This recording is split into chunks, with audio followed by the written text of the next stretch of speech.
പരിശുദ്ധ പരമ ദിവ്യഗാനത്തിന് എന്നേരവും ആരാധനയും സ്തുതിയും പുകഴ്ചയും ഉണ്ടായിരിക്കട്ടെ. ഈശംശായും സ്തുതിയായിരിക്കട്ടെ. എൻ്റെ പേര് ജിതേഷ്. പൊങ്ങണങ്കാട്, തൃശ്ശൂർ പൊങ്ങണങ്കാട് ഇടവയിൽ നിന്നാണ് വരുന്നത്. എൻ്റെ ഭാര്യ നീന, മൂത്ത മകൾ ഈന, ഇപ്പോൾ ജനിച്ചത് ആൻ്റോണിയ.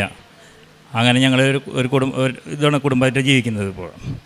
അതേപോലെ തന്നെ ഞങ്ങളുടെ കല്യാണം കഴിഞ്ഞിട്ട് 7 വർഷമായിട്ടാണ് ഞങ്ങൾക്ക് മൂത്ത മകളെ കിട്ടിയത്. വളരെയധികം ക്ലേശത്തോടും അതുപോലെ തന്നെ അതിന് മുമ്പ് 3 അബോർഷനായിട്ട് പോയിട്ടുണ്ട്. അതുപോലെ തന്നെ അങ്ങനെ വളരെയധികം ബെഡ് റെസ്റ്റ് ആയിരുന്നു. അതായത് ഒരു ദിവസം പോലും അനങ്ങാൻ പറ്റാത്ത പോലെ റെസ്റ്റ് ചെയ്തിട്ടാണ് അവളെന്നെ കിട്ടിയത്. അപ്പോൾ അന്ന് ഞങ്ങൾ ഇതോടുകൂടി ഒരെണ്ണം തന്നെ ഉണ്ടാവുള്ളൂ എന്നുള്ള പ്രതീക്ഷയുണ്ടായിരുന്നു. അങ്ങനെ അത് കഴിഞ്ഞു. അങ്ങനെ അവൾ ജനിച്ചു. അവൾക്കിപ്പോൾ 13 വയസ്സായി. 13 വയസ്സായിട്ട് എൻ്റെ ഫ്രണ്ട് മുഖേനയാണ് ഞാൻ അറിയുന്നത് കൃപാസനത്തെ പറ്റി, ഇവിടുത്തെ ആലയത്തെ പറ്റിയിട്ട്. അങ്ങനെ ഞാൻ എൻ്റെ ഫാമിലി ഒരുമിച്ച് 2023 നവംബറിൽ ഇവിടെ വന്നു. ഇവിടെ വന്നിട്ട് ജസ്റ്റ് ഇവിടുത്തെ കാര്യങ്ങളൊക്കെ പഠിക്കുകയും കാര്യങ്ങളൊക്കെ ചെയ്തു. പക്ഷേ അന്ന് തൊട്ട് എനിക്ക് ഒരു ഉടമ്പടി എടുക്കാനുള്ള ഇത് മനസ്സിൽ തോന്നി തുടങ്ങി. അങ്ങനെ 2023 ഡിസംബർ 2-ാം തീയതി ഞാനിവിടെ വന്ന്, ഞാനും എൻ്റെ 2 ഫ്രണ്ട്സും ഉണ്ടായിരുന്നു.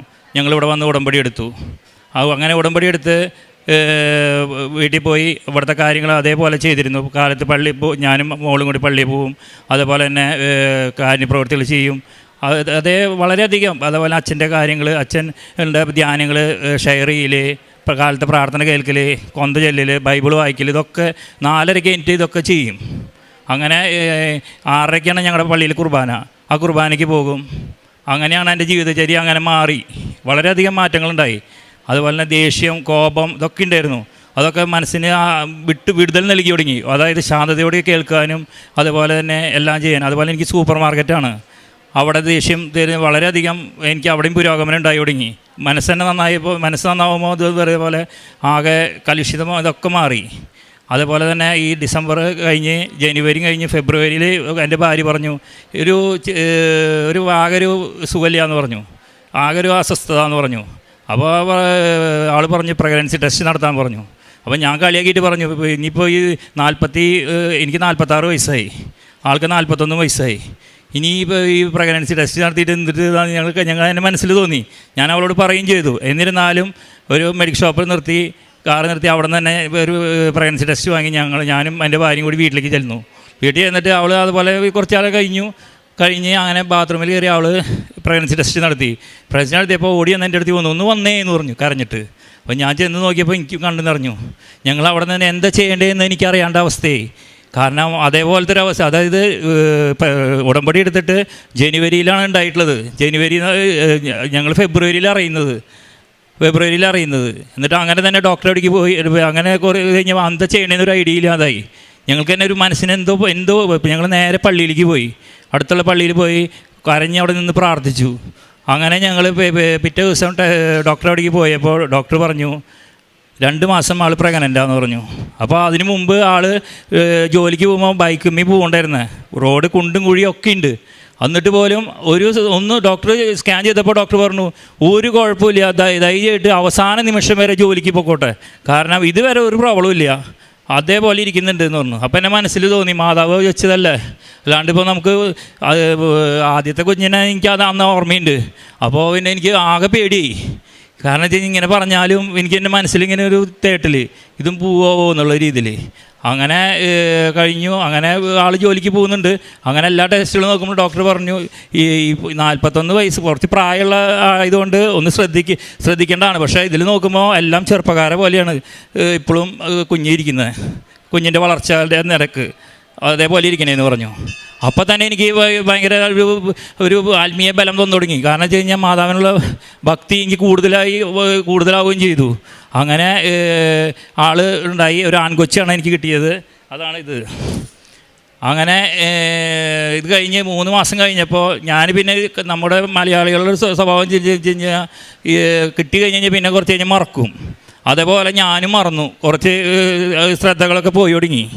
ആത്മീയ ചിന്തകളൊക്കെ മാറിന്ന് തുടങ്ങി. അങ്ങനെ വയ്ക്കുമ്പോൾ എനിക്ക് വീണ്ടും തലയ്ക്കൊരു കൊട്ട് തന്നു, ദൈവം തന്നു. അതായത് അവന് ന്യൂമോണിയ പെട്ടു.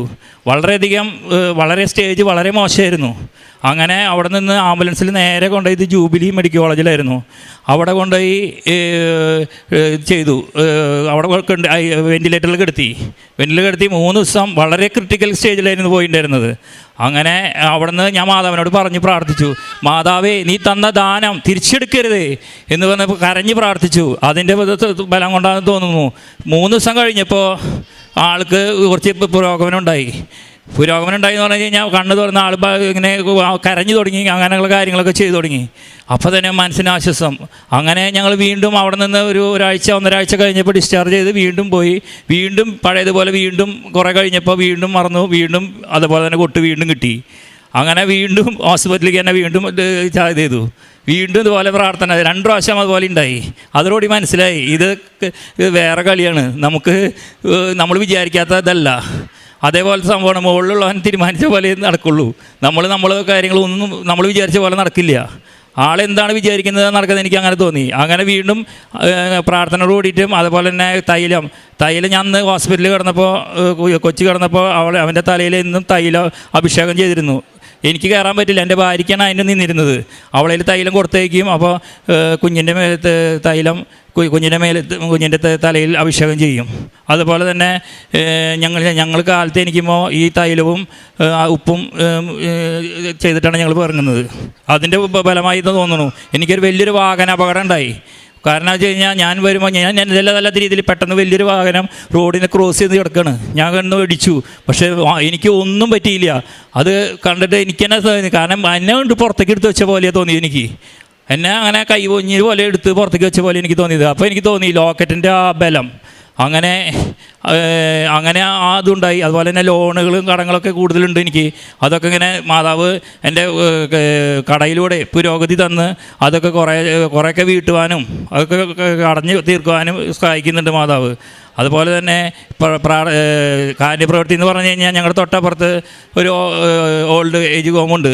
അവിടെ എല്ലാ അരി കൊണ്ടു കൊടുക്കും. അതുപോലെ തന്നെ ഞാൻ സൂപ്പർ മാർക്കറ്റ് ആയതുകൊണ്ട് കിറ്റുകൾ മാസം കിറ്റുകൾ ചില പാവങ്ങൾക്ക് അവിടെ ഉണ്ട്, സ്ഥിരമായിട്ട് കിറ്റുകൾ കൊണ്ടു കൊടുക്കും. അതുപോലെ തന്നെ പത്രങ്ങൾ അവിടെ വിതരണം ചെയ്യും. അതുപോലെ തന്നെ കടയിൽ വരുന്ന ആളുകളോട് ഞാൻ എൻ്റെ അനുഭവ സാക്ഷ്യത്തെ പറ്റി പറഞ്ഞു കൊടുക്കും. അപ്പോൾ തന്നെ അവർ അങ്ങനെ 2-3 പേര് എൻ്റെ മുന്നിൽ വെച്ച് തന്നെ അവർ എങ്ങനെ ഇങ്ങോട്ട് വരാം റൂട്ടും കാര്യങ്ങളൊക്കെ ചോദിച്ച് അവർ ഇങ്ങോട്ട് പോന്നിട്ടുണ്ട്. അവർക്ക് സാക്ഷ്യം കിട്ടിയിട്ടുണ്ട്. അവർ ചില ഫ്രണ്ട്സിനൊക്കെ അവരിവിടെ വന്നിട്ട് അവർക്ക് ജോലിയും കാര്യങ്ങളൊക്കെ കിട്ടിയിട്ടുണ്ട്. അങ്ങനെ പലതും കാര്യങ്ങൾ എനിക്ക് അവിടെ നിന്ന് അനുഭവ സാക്ഷ്യം കിട്ടിയിട്ടുണ്ട്.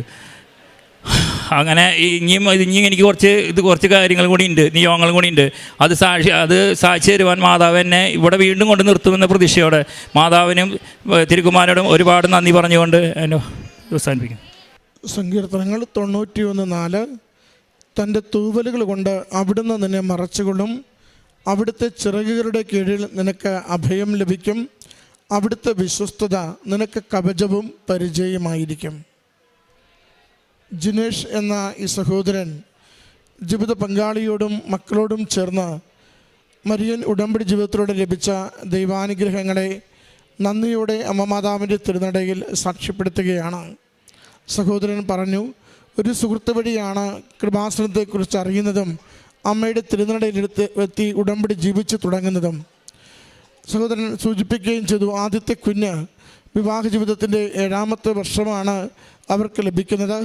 അതേറെ ക്ലേശങ്ങളിലൂടെ കടന്നുപോയിട്ടാണ് ആ കുഞ്ഞിനെ ലഭിച്ചതെന്നും, എന്നാൽ മറ്റൊരു കുഞ്ഞിനെക്കുറിച്ച് ഒത്തിരി അങ്ങനെ ആലോചന കുടുംബത്തിലില്ലാതിരുന്ന നാളുകളിൽ ഉടമ്പടി എടുത്ത് 2 മാസം കഴിയുമ്പോൾ കുടുംബം തിരിച്ചറിയുന്നുണ്ട് അവർക്ക് മറ്റൊരു കുഞ്ഞിനെ ഉദരത്തിൽ അമ്മ മാതാവ് ഉരുവാക്കിയെന്ന്.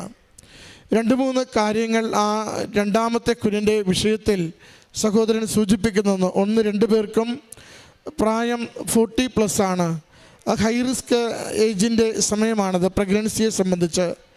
2ാമത്തത് ആദ്യത്തെ കുഞ്ഞ് ഒത്തിരിയേറെ ക്ലേശത്തിലൂടെ കിട്ടിയൊരു കുഞ്ഞാണ്. അതുകൊണ്ട് ഇത് 2 മാസത്തോളം ഉദരത്തിൽ ആകുമ്പോഴും എല്ലാം സാധാരണ പോലെ യാത്രകളും ജോലികളും എല്ലാം ചെയ്യുന്നത് കൊണ്ട് ആ കുഞ്ഞ് പൂർണ്ണ ആരോഗ്യ വളർച്ചയിലേക്ക് എത്തുമോ എന്ന് ഡോക്ടർമാർ പോലും സംശയിച്ചിരുന്ന സാഹചര്യമുണ്ട്. മൂന്നാമത്തത്, ഡോക്ടർമാരുടെ അടുക്കൽ ചെല്ലുമ്പോഴും ഈ കുഞ്ഞിന് ആരോഗ്യ വിഷയങ്ങളെക്കുറിച്ചുള്ള ഒരു സംശയവും ഫുൾ റെസ്റ്റ് എടുക്കേണ്ട സാഹചര്യങ്ങളിലേക്ക് മാറുമോ എന്ന ഭയവും ഒക്കെ ദമ്പതികൾക്കുണ്ട്. എന്നാൽ അമ്മ മാതാവിൻ്റെ ഉടമ്പടിയിൽ നമുക്കെപ്പോഴും കാണാനാവും അത് ആയാസങ്ങൾ ലഘൂകരിക്കുന്നതാണ്, ഭാരങ്ങൾ ലഘൂകരിക്കുന്നതാണ്. അമ്മയുടെ അരികിലേക്ക് നമ്മുടെ ജീവിതത്തെ കൊടുത്തു കഴിയുമ്പോൾ അമ്മ നമ്മളെ സഹായിക്കുന്നത് എങ്ങനെയാണോ കൂടുതൽ നമുക്ക് നന്മയ്ക്കായി ജീവിതത്തെ മുന്നോട്ട് നയിക്കാനാവുക അതിനുപകരിക്കുന്ന രീതിയിൽ എല്ലാം ക്രമീകരിച്ചു തരും. രണ്ടാമതൊരു കുഞ്ഞിന് വേണ്ടി അവർ മരുന്നൊന്നും കഴിച്ചില്ല, ഡോക്ടറെയൊന്നും കണ്ടില്ല. അമ്മ മാതാവും ഈശോയും തന്നെ അവരുടെ ആ ഉടമ്പടിയിലുള്ള ആഗ്രഹവും പ്രാർത്ഥനയും അനുവദിച്ചു കൊടുക്കുകയായിരുന്നു സമയ ചുരുക്കത്തിൽ. ശരിക്കും ഒത്തിരി നാൾ പോലും എടുത്തില്ല. ഉടമ്പടി എടുത്ത് ഏതാണ്ട് 1 മാസം 2 മാസം എത്തുമ്പോൾ തന്നെ അവർ തിരിച്ചറിയുന്നുണ്ട് തങ്ങളുടെ ഉദരത്തിൽ ഒരു കുഞ്ഞ് വളരുന്നുണ്ടെന്ന്. പ്രിയമുള്ളൊരു ഉടമ്പടി എപ്പോഴും അങ്ങനെയാണ്.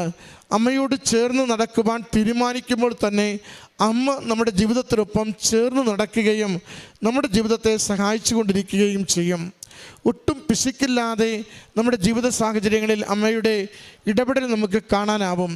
പക്ഷേ സഹോദരൻ സൂചിപ്പിച്ച ഒരു വാചകം ശ്രദ്ധിക്കേണ്ടതാണ്. അനുഗ്രഹം കിട്ടിക്കഴിഞ്ഞ് നമ്മുടെ മനസ്സ് എങ്ങനെ ഇരിക്കുന്നുവെന്ന്. അത് വളരെ ഗൗരവമുള്ളൊരു തലമാണ്. പലപ്പോഴും നമ്മൾ അനുഗ്രഹത്തിന് വേണ്ടി ആഗ്രഹിച്ച് പ്രാർത്ഥിക്കുന്നു, എന്തും ചെയ്യാൻ തയ്യാറാവുന്നു, എത്ര ത്യാഗമുള്ള കാര്യങ്ങളിലേക്ക് നമ്മൾ വ്യാപരിക്കുന്നു. പക്ഷെ ഒരു അനുഗ്രഹം സ്വീകരിച്ചു കഴിഞ്ഞ് നമ്മൾ ലഭിച്ച അനുഗ്രഹത്തെക്കുറിച്ച് ഓർക്കുവാനോ നന്ദി പറയുവാനോ നാം ജീവിച്ചതുപോലെ തുടർന്ന് ജീവിക്കുവാനോ നാം ശ്രദ്ധിക്കാറില്ല. അത് നമ്മൾ ദൈവസന്നിധിയിൽ ദൈവത്തോട് പുലർത്തുന്ന ഒരു കബളിപ്പിക്കലാണ്. അത് 1-2 തവണ ഉടമ്പടി ജീവിതത്തിൽ സംഭവിക്കുന്നതിനെ സഹോദരൻ ഇവിടെ ഓർത്തെടുത്ത് മാതാവിൻ്റെ അരികിൽ ക്ഷമയോടുകൂടി അത് പറയുന്നുണ്ട്. ഞാൻ അനുഗ്രഹത്തിന് ശേഷം എൻ്റെ ജീവിതം മാറി, സാധാരണ പോലെയായി, പ്രാർത്ഥന കുറഞ്ഞു, ഉടമ്പടിയിൽ നിന്ന് പിന്നോട്ട് പോയി എന്നൊക്കെ വാക്കുകൊണ്ട് പറയുമ്പോൾ അതിൻ്റെ അർത്ഥം അമ്മ മാതാവിനോടുള്ള ആ ദൈവഹിതപ്രകാരം എൻ്റെ ജീവിതത്തിൽ എല്ലാം സംഭവിക്കട്ടെ എന്നത്, ഞാൻ ദൈവ ഇഷ്ടത്തിൽ എന്നെ വിട്ടുതരുന്നു എന്ന് പറയുന്നതിൽ മാറ്റം വരുന്നു എന്ന് തന്നെയാണ്. നമ്മൾ ആഗ്രഹിക്കേണ്ടതും പ്രാർത്ഥിക്കേണ്ടതും നിലനിൽപ്പിൻ്റെ വരത്തിന് വേണ്ടിയാണ്. അമ്മ നമ്മളോട് ചേർന്ന് നിൽക്കുന്നത് പോലെ നമ്മൾ അമ്മ മാതാവിനോട് ചേർന്ന് ജീവിക്കുവാനുള്ള കൃപയ്ക്ക് വേണ്ടി പ്രാർത്ഥിക്കണം. സഹോദരൻ പറയുന്നുണ്ട്, ഓരോ അനുഭവം വരുമ്പോഴും ഓരോ പ്രതിസന്ധിയും ക്ലേശവും വരുമ്പോഴും ആദ്യം ഓർമ്മയിൽ വരുന്നത് അമ്മയോട് മാപ്പ് പറഞ്ഞുകൊണ്ട് ഉടമ്പടി ശാക്തീകരിക്കുവാനുള്ള സാഹചര്യവുമാണ്. കുഞ്ഞിന് ന്യൂമോണിയ വന്ന് രോഗം അല്പം കൂടിയപ്പോഴും അമ്മയെയാണ് ഓർത്തതും അമ്മയുടെ അരികിലാണ് പ്രാർത്ഥിച്ചതും അമ്മയുടെ നേർച്ചവസ്തുക്കൾ പ്രയോഗിച്ചാണ് വീണ്ടും ആരോഗ്യം വീണ്ടെടുത്തത് കുഞ്ഞിൻ്റെത്. സഹോദരന് ഒരു വാഹനാപകടം പറ്റി. അതും ക്ലേശകരമായ കാര്യത്തിലും അമ്മ മാതാവിൻ്റെ ലോക്കറ്റ് കാശുരൂപം തൻ്റെ ശരീരത്തിലുണ്ടായിരുന്നത് കൊണ്ട് അത് ഗൗരവമാവാതെ അമ്മ കാത്തുകൊള്ളുകയും സംരക്ഷിക്കുകയും ചെയ്തതിനെ സാക്ഷ്യപ്പെടുത്തുന്നുണ്ട്. പ്രിയമുള്ളവരെ, മരിയൻ ഉടമ്പടി നമുക്ക് ജീവിതത്തിന് വലിയൊരു സംരക്ഷണം കൈമാറുന്നുണ്ട്. ഏത് ആപത്തിൻ്റെ സാഹചര്യത്തിലൂടെ കടന്നു പോകുമ്പോഴും ഏത് സങ്കടത്തിൻ്റെ അവസരങ്ങളിലൂടെ ജീവിതം മുന്നേറുമ്പോഴും നമുക്ക് എളിമയോടുകൂടി എൻ്റെ അമ്മ മാതാവ് തിരുക്കുമാരനോട് പറഞ്ഞാൽ അത് നിമിഷങ്ങൾക്കുള്ളിൽ എന്നെ അനുഗ്രഹിക്കുന്നത് പോലെ തന്നെ എൻ്റെ അമ്മയോട് ചേർന്ന് സന്തോഷമുള്ള സമാധാനമുള്ള ദൈവനാമത്തെ മഹത്വപ്പെടുത്തുന്നൊരു ജീവിതം ഓരോ ദിവസവും ഞാൻ ജീവിക്കുമെന്ന് വാക്കുകൊടുക്കുമെങ്കിൽ, അങ്ങനെ ജീവിക്കുമെങ്കിൽ നമ്മുടെ ഉടമ്പടി ആത്മീയ പക്വത പ്രാപിച്ച ജീവിതമായിട്ട് മാറിക്കൊണ്ടിരിക്കുന്നത് കാണാനാവും. ആത്മീയ പക്വത പ്രാപിക്കുന്ന ജീവിതത്തിന് വേണ്ടി നമുക്ക് പ്രാർത്ഥിക്കാം. കാര്യം നേടാൻ വേണ്ടിയല്ല, കാര്യം കഴിയുമ്പോഴും എൻ്റെ അമ്മയോടുള്ള അചഞ്ചലമായ സ്നേഹവും ബന്ധവും അന്യോന്യം സൂക്ഷിച്ചുകൊണ്ട് ഓരോ ദിവസവും മുന്നേറുവാൻ നമുക്ക് വിശ്വസ്തതയുടെ വരം തരണമേ എന്ന് പ്രാർത്ഥിച്ചുകൊണ്ട് ഈ കുടുംബത്തിന് ലഭിച്ച എല്ലാ അനുഗ്രഹങ്ങൾക്കും അമ്മ മാതാവിനും തിരുക്കുമാരനും നന്ദി പറഞ്ഞുകൊണ്ട് ഈ സാക്ഷ്യം സമർപ്പിക്കാം. അത്യപൂർവ ദൈവാനുഭവങ്ങൾ ഇനി നിങ്ങൾക്കും സ്വന്തം. ഈ യൂട്യൂബ് ചാനൽ ഇതുവരെ സബ്സ്ക്രൈബ് ചെയ്തിട്ടില്ലെങ്കിൽ ഇപ്പോൾ തന്നെ സബ്സ്ക്രൈബ് ചെയ്യുക. ഈ വീഡിയോ ഇപ്പോൾ തന്നെ നിങ്ങളുടെ സുഹൃത്തുക്കൾക്ക് ഷെയർ ചെയ്തുകൊണ്ട് കർത്താവിൻ്റെ പ്രേക്ഷിതരാകുക.